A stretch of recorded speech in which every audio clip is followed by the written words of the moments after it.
Hello, everyone. I am on live. I have not been live in a minute, and I'm doing in session live today. So I'm gonna give people some time to jump on. I'm excited about this one because it's a little personal. So I'm gonna bring my stuff today, and we're gonna heal together. Okay. Let me see if I can get people in here. All right.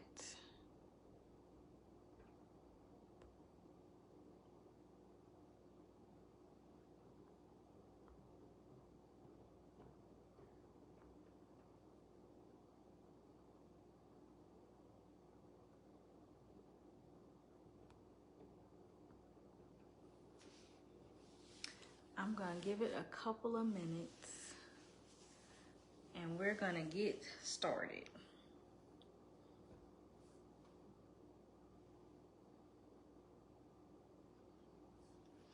I really wanted to do this one live primarily because I wanted to engage with the people and have more of a dialogue and some conversation about different things.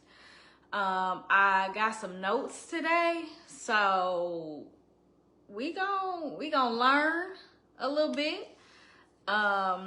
So yes, let's see.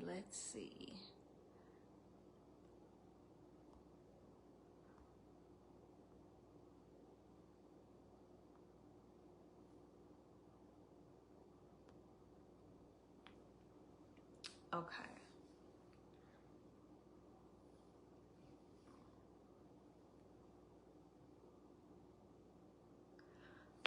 This live video I'm going to download and save as well, and it will be up on YouTube. So if you jump in and you're missing some of the things that I'm saying, you can go to my YouTube channel and we'll get it together from there.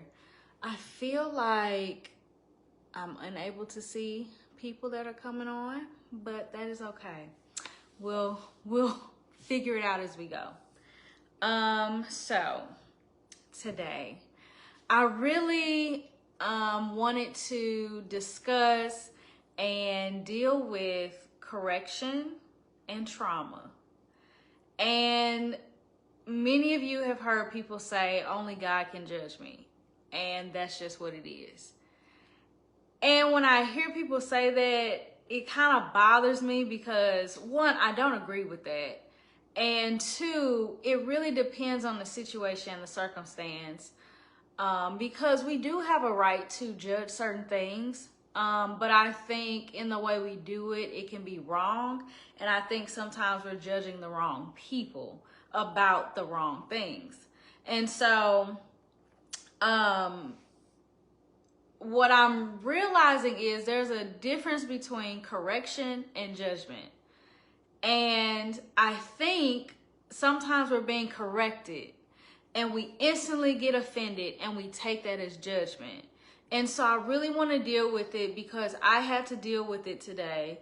And I realized that this is a problem, not just for me, but probably for many people. And if you don't know it's a problem or you're not dealing with it, nothing's going to get dealt with. So to start off, situation. Earlier today, just in a nutshell, I'll give you the nutshell of the situation. I was delayed in getting something done that should have been done way before I did it. So like this thing should have been done in like March. I waited till September to even get it going. Okay, my fault, my problem. I didn't even know if it was too late, but again, it needs to get done. So start the process of getting these things completed, all the stuff. Very quick response. It was fine. Like there was no issues. Got everything together. We're good. After so long, I realized that if this got completed, then these other steps should start happening, and it's not. So now I'm like, something must be wrong with the first step, the process. I go back to, you know, the person, hey, something seems wrong. Do you mind checking? There was like, you know, again, the responses weren't really there anymore. I'm kind of frustrated, but again, my delay, my bad. I understand. Again, hey, do you mind checking? Da da da da. Finally, check, hey, there is a problem. Okay, now this has to be fixed. So I do my part. I say, okay, well, let me go figure out what I need to get that back so that we can move forward. Do my part, let them know, kind of dry. Okay, I'll give it a little more time. Check back in. Hey, did you get it? What are we doing? Nothing. I think I did it a third time. I'm frustrated. Okay, this should be done. What is going on? So by the end of it, to make a long story short, finally get a response back. Well, because of this, you have to do that, yada, yada, yada. I'm like, okay, cool. I was given 2 options. I asked for the option 1. Okay, cool. But they still have to do their part, and it wasn't done. So I'm checking in again. Hey, did you get it? Hey, do you mind? Hey, can you? And so finally today, I've had enough. Okay?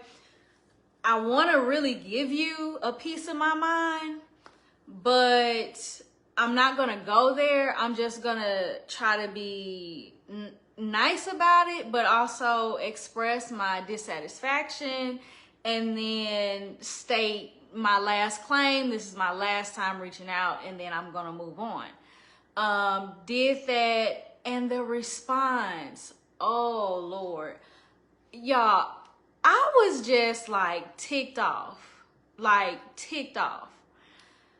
Whew. Now let's get into it. I mean, okay, let's deal with this word pet peeves. We all have these things that we call pet peeves. And what I realized today is the thing that I call a pet peeve really a trigger that I don't understand or I didn't really address, and now it's become something much bigger or much larger? So my pet peeve that I have a few, okay? I won't say I have a lot, but I do have a few. One of my pet peeves is I absolutely hate when someone tries to correct me on something that I've already previously asked for clarity on. I hate it. Don't do that. I have a strong dislike if you blame me for something because you refuse to take responsibility. Let me tell you, those 2 things drive me so bad. And it gets to a point that as kind and as sweet as I am, there is like this strong man of like indignation and stubbornness and just like, okay, I'm finna go in because you've gone too far. So I end up getting into a discussion with my godmother about this because I'm pissed, like for real. Like, I'm mad. How dare you respond like this and not take no responsibility and then blame me and da da da. So I'm all in my feelings. I didn't respond necessarily to the person, but I'm upset, and I didn't respond because I knew I'm upset about this right now. So I showed my godmother the dialogue, and she said, and I know when she says, she don't really agree, but in this situation, I know I'm right. So I don't even know what the is for. So I'm like, okay, let's dig into the So what you see? You know, maybe I'm missing something because I know I'm right. She's wrong. And so she says, let's figure out what this is about. And in a nutshell, the response was kind of like, it seems as if your response is like greater than the situation. Y'all, you thought I was upset before? Now I'm really upset. Because what I heard was, you have no right to be upset about this because it's not a big deal. So I'm trying to calm myself because I respect her and I feel like, okay, well, if she's saying this, it must be something that I need to deal with. But now there's this thing in me that's like, you're not going to correct me on this because I know I'm right.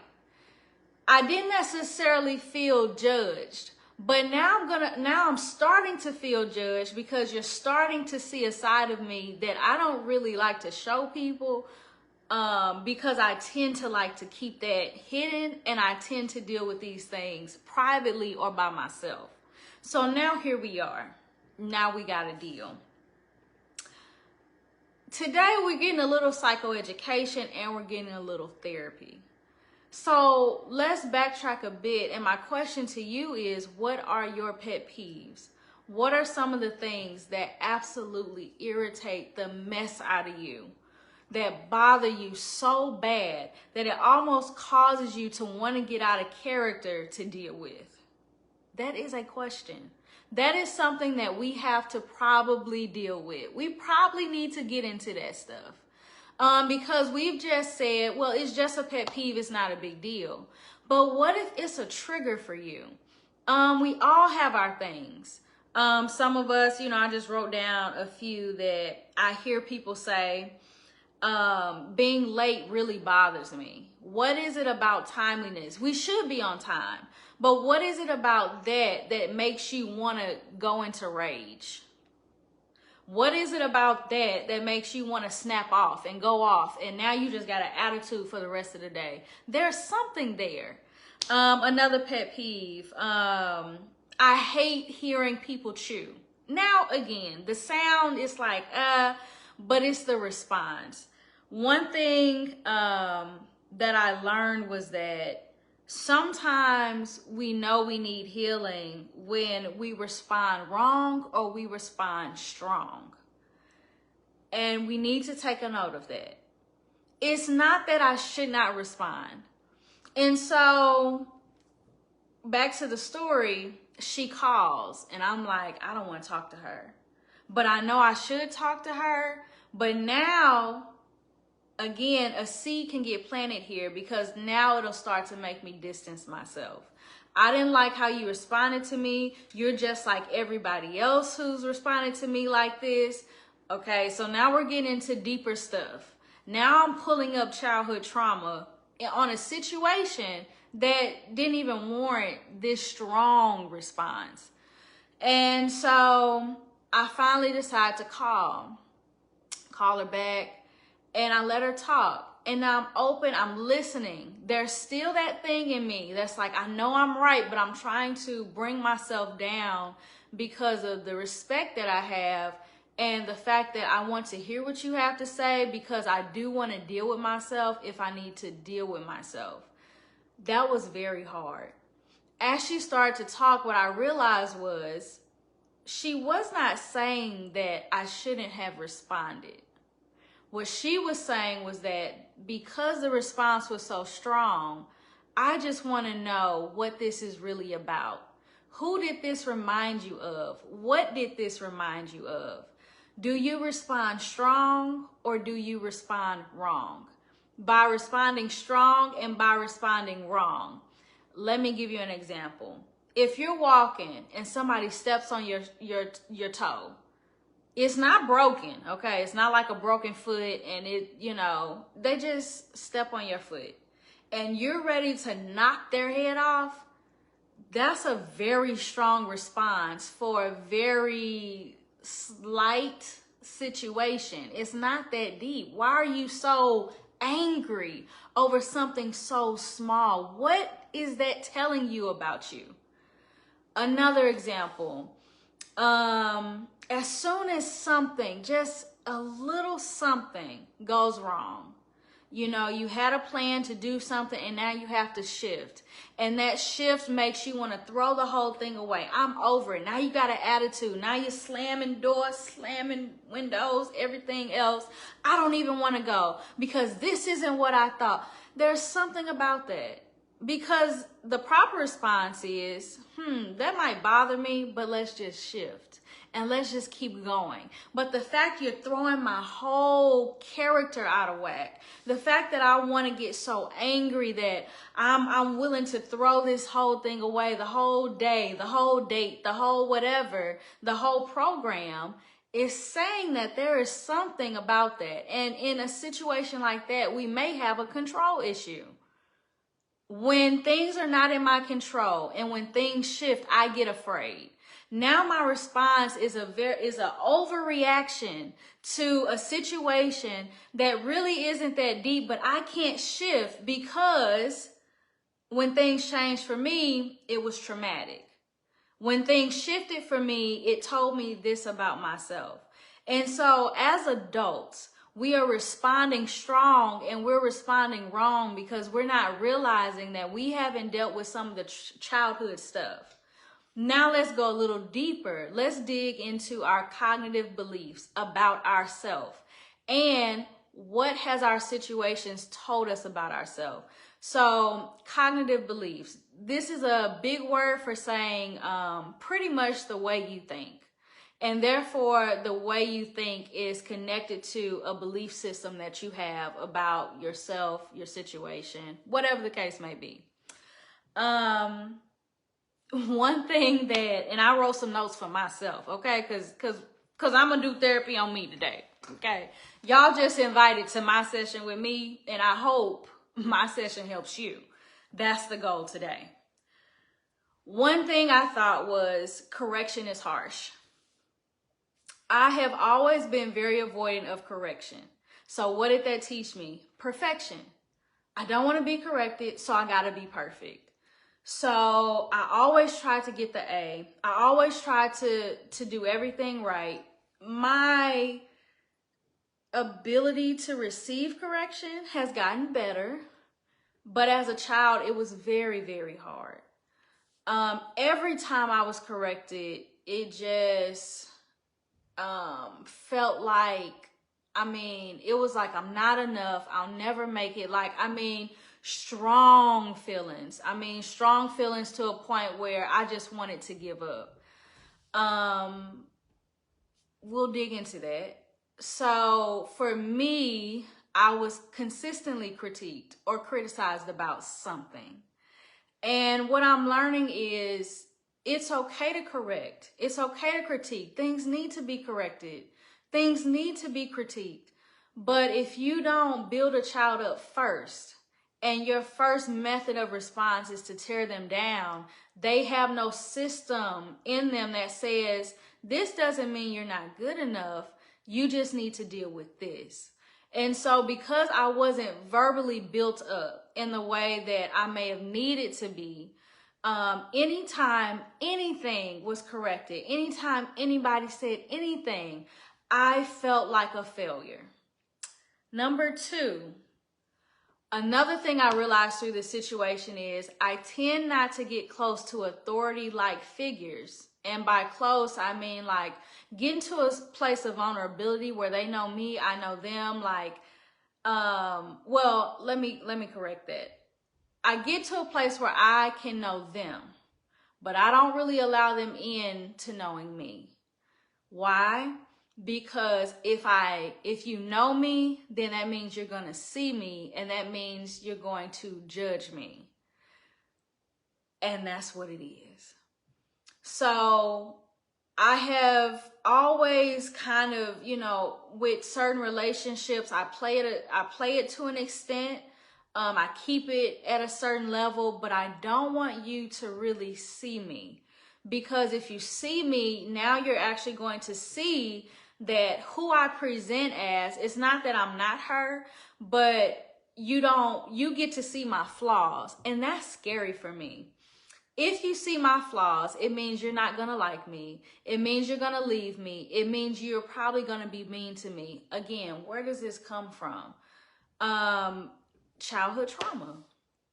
How I grew up, the things that were said, how things were done, how people responded to me, how they didn't respond to me, me feeling neglected, me feeling like my feelings did not matter.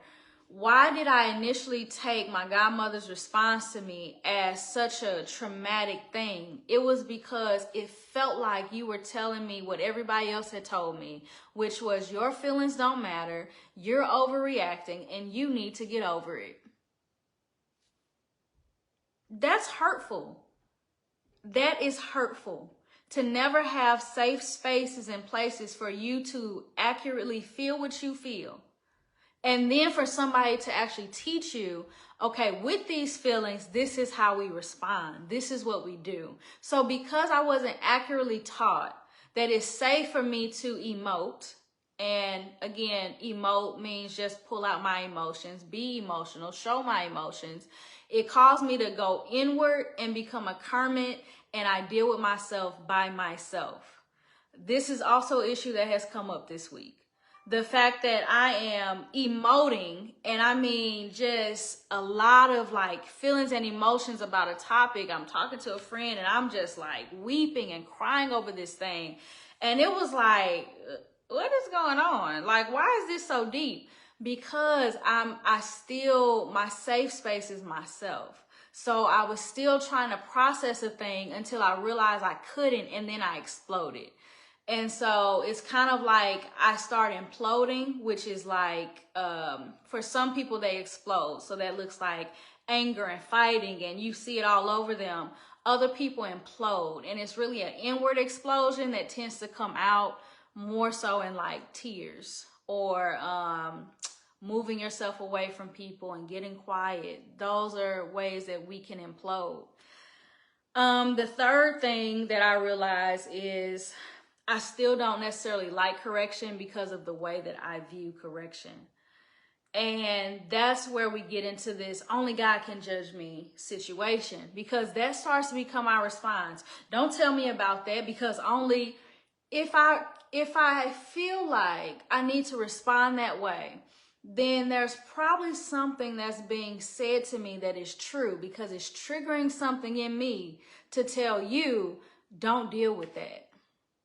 You have no rights to say anything about that. You have no rights to talk to me about this behavior. And sometimes people do, though.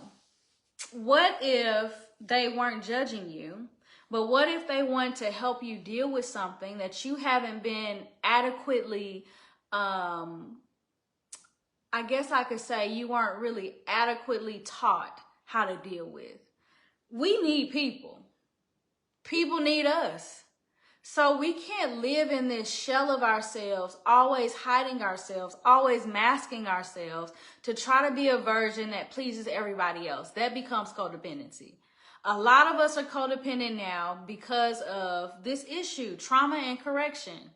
I don't want to be corrected. I don't want to be dealt with. So let me put on a mask to show myself as being a certain kind of way.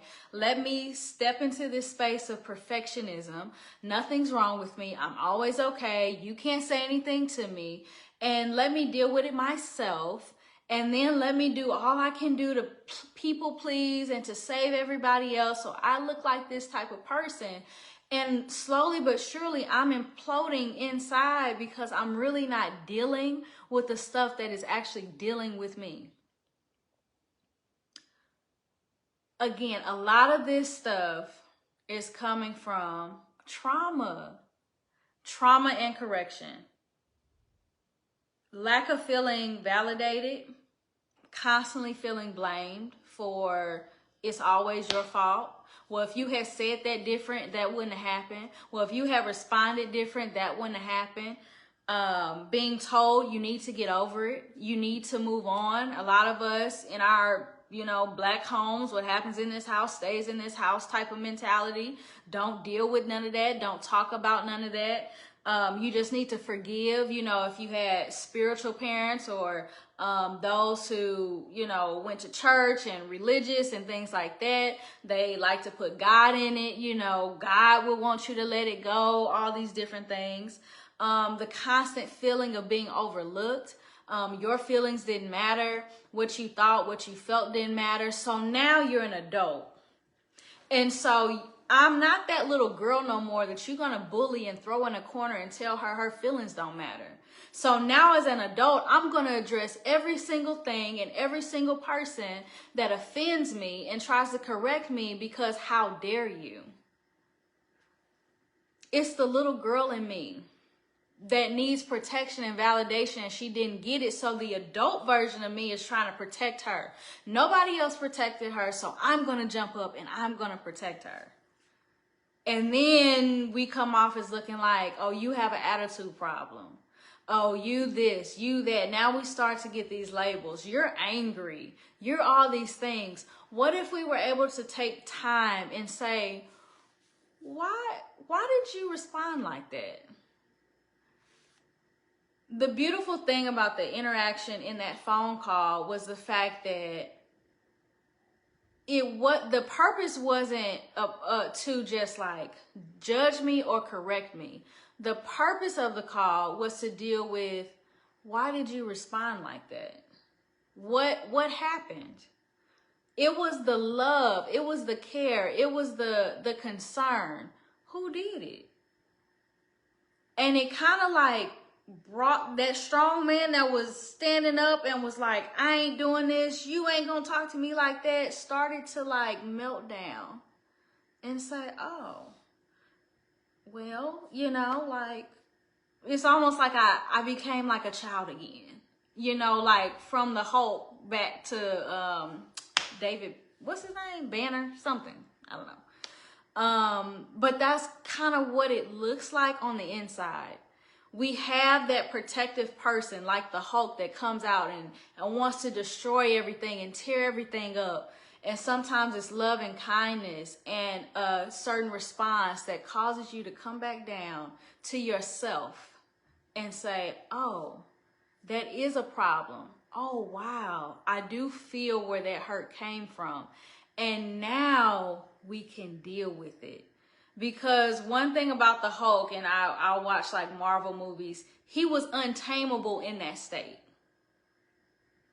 A lot of us have, again, that strong man of rebellion, that strong man of fight, that strong man of stubbornness, that strong man of pride. You will never, I will never, I won't accept this anymore. And we just tearing people up, texting them, calling them all out their name. We doing stuff that some of the stuff that we do, sorry just won't replace it. You know, sorry and I forgive, you know, it just, you can't move on from that. And so we have to bring ourselves back down. Come back down. Take a breath. Let's breathe. Let's think about that, because in that state, I can deal with you. In that state, I can start to work on you. How many of us are dealing with a strong man of something that is really preventing us from healing the way we need to heal? Because what it is it's our defense mechanism. It's my protection from this pain. I don't want to feel this pain, so I have to be this. I have to respond like this to be better, to protect myself, to feel okay. And some of us just go back in a corner and we go later on and cry about it and all these different things, and it still hurts because we're not dealing with it. It's not a matter of only God can judge me. Again, he is a judge, and there are things that need to be judged.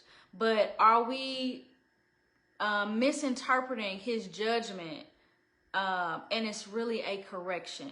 He's just trying to shift something. He's just trying to, you know, smooth out some of those edges. He's just trying to take those rocky places and calm them down and make them straight for you. But we won't allow it because it is hitting us in a place that we have not allowed ourselves to be open and to heal from. A few things that I learned from this interaction was correction doesn't have to be harsh. Correction can be gentle, and it is okay. It is okay to be corrected. God says he corrects those. He disciplines those he loves. The fact that you're not being corrected, you may need to see if he loves you. I mean, come on. It says that in his word. And he will use other people to do it. I can't let you keep going like that. I got to deal with that because you're mine. So you got to represent me a little different. Let's deal with it. That's all. Another thing that I learned is that I don't deserve harsh correction. I have been dealt with so harshly that I'm not used to kindness. And so part of that strong man in me says, you did something wrong. Again, I can acknowledge I did something wrong, but now I have to rise up, because what you won't do is beat me down about it or talk to me a certain kind of way about it or have me looking crazy about it. So now I have to get big and defend myself. And it's like, no, you don't need all of that. God almost like showed me myself as a child. And I was the kid that I did not like being in trouble. I absolutely hated being in trouble. I always tried to do what was right. And so if I did get in trouble, I was already so hard on myself that you didn't really have to beat me. Like, you just really just had to say, that was wrong. You shouldn't have did that. And I was going to cry. You know, that was it for me. So as a child, naturally, it didn't take much for me. And so as an adult, God does the same way with me. But I didn't realize it. So I always, again, I try to back away, or I try to be careful, because I'm afraid of what this correction will look like. And God showed me through this conversation that, hey, I'm gentle with you. I'm soft with you. I'm not finna toss you around like that. It's okay. You can bring that strong man down. Let's listen, let's take it in, and let's deal. Not by yourself, but let's deal together. And I think it's important for us to know that this walk that we're walking, we are not doing it alone. We're not doing it by ourselves, but we're doing it with him next to us. We just have to allow him to walk with us and walk next to us. And so I see the comment, judge well. And it's powerful, because if I judge it well, then I can heal well, I can deal well, and I can start to shift and adjust my mindset about this thing that was so, seems such like to me, you know, an ick, I guess that's the new word. Like, just I can't believe this. God would allow a situation that has been going on for like 3 or 4 months, even in my delay, okay, to pull out something in me that needed to get healed and needed to be dealt with. And in that, he taught me a nature about himself, as well as how he wants to deal with me. And that is not in the form of, I'm just here to correct you and cut you down and send you to hell, but in the form of, I love you and you're my daughter, and you absolutely had a right to feel disregarded. But your response was very strong to this situation. What was that about? And so I want us to actually take an inventory of ourselves. What have I been responding to? How strongly have I been responding to it? And is there something else deeper that I'm not dealing with that actually needs to get dealt with? Again, for me, how I see correction, how I view authority, for me, the fact that I did feel disregarded and what that was telling me about me and all the things, it's important for us to deal with it. So this was In Session today. For those of you who hopped on a little bit later, I will upload this to YouTube. So you will be able to go back to the video and find it on my YouTube channel, Jamie E. I think it's In Session with Jamie E. And so you can see the playback. But, you know, today we're just really dealing with this only God can judge me mentality and the trauma that's actually behind correction. We all have to be corrected. You know, we're not perfect, and God didn't expect us to be perfect. That's why we have a Savior. Use him, you know, allow him to save you.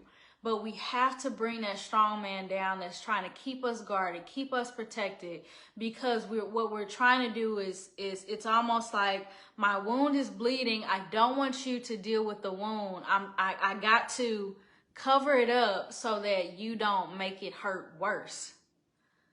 And so some of our behaviors and who we've become and how we've become as people is as a result of things that we didn't deal with, and we don't even know that there's a strong man operating for us, and it's not even really us. The goal of my coaching is to get back to God's intent for our lives. And what I've realized and what I've studied is that trauma makes us a version of ourselves that we really weren't supposed to be, but we had to be to survive. Our goal as humans is typically survival. And so in the midst of us trying to survive, some things that were just seasonal, we've made permanent, and we've set permanent barriers around our hearts and permanent barriers around our relationships, and we've enclosed certain people and we've closed out others, and we've made ourselves be something or act a certain way because if I didn't, I was punished or I was hurt or I was abused or whatever it was. And so now when we look up, we don't even really know who we are because we've had to manipulate ourselves so much just to survive that we never reach that place of full identity in Christ. And so I want to encourage you all, like me, check your response. Is it strong or is it wrong? Or is it right? Because we don't always respond strong and wrong. Sometimes we really do have a right response for the situation. We also might need to look at the other end of this thing too.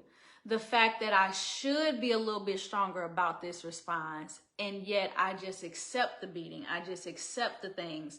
That is also something to deal with. If you do this to me, how should I respond to it? And was it too extreme? Was it not enough? Or was it just totally wrong and out of order?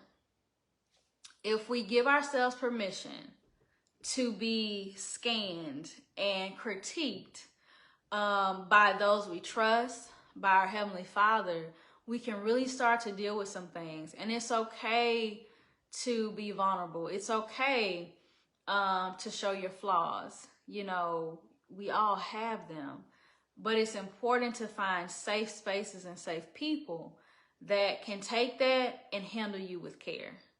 You know, I almost need a shirt with a sign that says handle with care. And then we also have to check how we respond to people. I want to be handled with care, so therefore I should handle with care.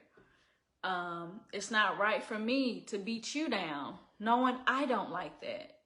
Again, how am I responding? Where is that coming from? Why do I have to minimize you to make me feel bigger? So that's all I have for tonight. This one was longer than I thought, but hey, I think it was good. I think it's something that I needed. I hope that this helped you and it was something that you needed. Again, I'm going to save this video. I'm going to upload it to my YouTube channel. If you haven't subscribed, please do. I'll put a link on Facebook when I copy it and everything and share it again. But thank you all for joining me with In Session tonight. Again, I'm learning some things, so I'm trying to figure it out. We might continue to keep the lives.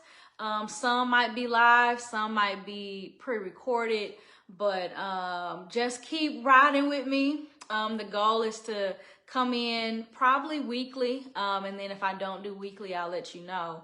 But a lot of us need some weekly therapy sessions anyway. Okay, and let me tell you, therapy be expensive, so we just gonna get it in here together a little bit. But I hope to see you guys next week. Thank you again, and I pray that you have a wonderful rest of your week and a great Thursday. Bye, y'all.